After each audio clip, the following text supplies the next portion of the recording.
of the semester 3 economics। बच्चों, first year में आप लोगों ने माइक्रो इकोनॉमिक्स पढ़ा था, लेकिन सेकेंड ईयर में यानी कि सेमेस्टर 3 में आप लोग पढ़ेंगे मैक्रो इकोनॉमिक्स के बारे में। माइक्रो मतलब होता है सूक्ष्म और मैक्रो मतलब होता है व्यापक। यानी कि आप लोगों ने BA1 में छोटी छोटी इकाइयों का अध्ययन किया था और BA2 में मैक्रो इकोनॉमिक्स पढ़ेंगी, जिसमें कि संपूर्ण अर्थव्यवस्था से संबंधित बातों का आपको अध्ययन करना है। ये जो फर्स्ट पेपर है इसका नाम है मैक्रो इकोनॉमिक्स और ये पूरा पेपर 4 यूनिट्स में डिवाइड किया गया है। आपका जो फर्स्ट पेपर का एग्ज़ाम है वो 100 मार्क्स का होगा, उसमें से 80 मार्क्स की थ्योरी होगी और 20 मार्क्स का आपका असाइनमेंट होगा। इंटरनल असेसमेंट के मार्क्स 20% होंगे। तो इसमें जो आपका 80 मार्क्स का एग्ज़ाम होगा ये 4 यूनिट का होगा। मैक्रो इकोनॉमिक्स में 4 यूनिट हैं। तो यूनिट 1 ये जो पेपर रखा गया, पहले आपको मुझे बता देना चाहते हैं कि इस पेपर को BA2 में रखने का क्या उद्देश्य है, इससे आपको क्या जानकारी प्राप्त होगी। ये पेपर इसलिए रखा गया है BA2 में, इस पेपर को रखने का उद्देश्य ये है जिससे कि बेसिक मैक्रो इकोनॉमिक्स कॉन्सेप्ट आपको क्लियर हो सके। और दूसरी बात ये बताना चाहते हैं कि मैक्रो इकोनॉमिक्स का पेपर होल इकोनॉमी यानी एग्रीगेट इकोनॉमिक्स से रिलेटेड होता है, इसका संबंध संपूर्ण अर्थव्यवस्था से होता है। ये पेपर 4 यूनिट में डिवाइड किया गया है। Unit 1 deals with the introduction to macroeconomics and the basic concept of macroeconomics. इसमें आप 5 चैप्टर्स पढ़ेंगी। Chapter 1 macroeconomics versus microeconomics, chapter 2 macroeconomic issues, chapter 3 types of macroeconomics and इसके बाद आप पढ़ेंगी national income के बारे में। National income की जो बेसिक कॉन्सेप्ट है जैसे GNP, NNP, GDP, NNP at market price, NNP at factor cost, इन सब के बारे में पढ़ेंगी।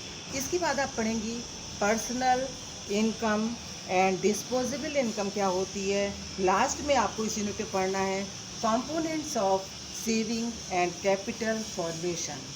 ये यूनिट 1 थी बच्चों। अब आते हैं हम लोग यूनिट 2 की ओर। Unit 2 deals with the measurement of macro economic variables. इसमें आपको 4 चैप्टर्स पढ़ने हैं। First chapter methods of measurement of national income. इसमें आपको 3 मेथड पढ़ने हैं बच्चों, income method, expenditure method, third is product और वैल्यू एडेड मेथड। इसके बाद चैप्टर 2 है circular flow of product and income. Chapter 3 है measurement of inflation rate and unemployment rate and fourth chapter is green accounting. तो ये unit 2 के बारे में था। अब यूनिट 3 के बारे में आपको बताते हैं, ये भी आप लोग ध्यान से सुनिए कि unit 3 deals with the determination of income and employment. इसमें आपको इनकम और एम्प्लॉयमेंट से रिलेटेड थ्योरीज पढ़नी हैं। इसमें मेन 4 टॉपिक्स हैं। First is classical theory of employment, इसी में आपको पढ़ना है says law of market. Second is wages and price flexibility, इसमें आपको पीगू का वर्जन पढ़ना है। And third is saving and investment equality and fourth is evaluation of classical theory of employment.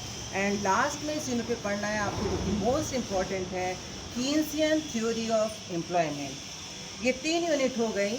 अब यूनिट 4 के बारे में सुन लीजिए आप लोग। Unit 4 deals with the GDP, it's components and determination. इसमें आपको 7 चैप्टर्स पढ़ने हैं। First is actual and potential GDP। इसमें आपको ऑकुन्स लॉ पढ़ना है, OKUN' law. Second is consumption function, third is investment function, fourth is saving function, fifth is concept of multiplier and six is national income determination in 2 sector economy and 3 sector economy. And last is ISLM model यानी कि general equilibrium of economy, यानी IS का मतलब है इन investment and saving, LM का मतलब है liquidity, preference and quantity of money. जहाँ पर IS LM दोनों बराबर हो जाते हैं वहीं पे संपूर्ण अर्थव्यवस्था इक्विलिब्रियम में होती है। तो ये बच्चों आपका मैक्रो इकोनॉमिक्स का सिलेबस था। इसमें 4 यूनिट थी, सभी के इक्वल मार्क्स होंगे और हर यूनिट में 2 क्वेश्चन पूछे जाएंगे। 2 में से आपको 1 क्वेश्चन अटेंड करना। Thank you.